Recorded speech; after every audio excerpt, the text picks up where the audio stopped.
وتستمر سلسلة في السيرة المؤصلة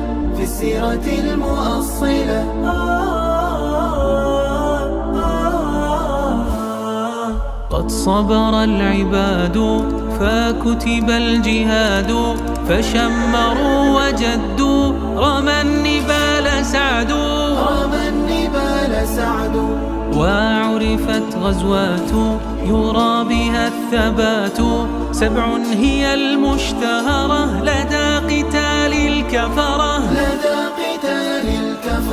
بدر وبعدها أحد وبعد خندق فعد وخيبر وفتح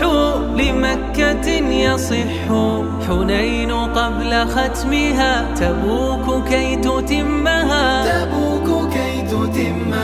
وقد جرت أحداث بخيرها نغاث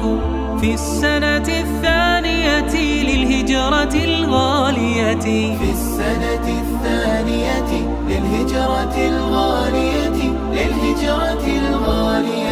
تحويل وجه القبلة من قدسنا لمكة كما النبي قد أحب وكان في شهر رجب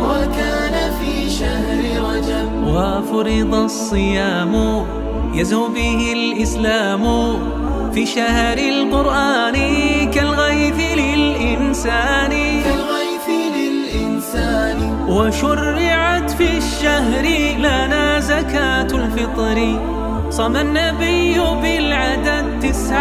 أعوام تعد ودأبه الصيام والجود والقيام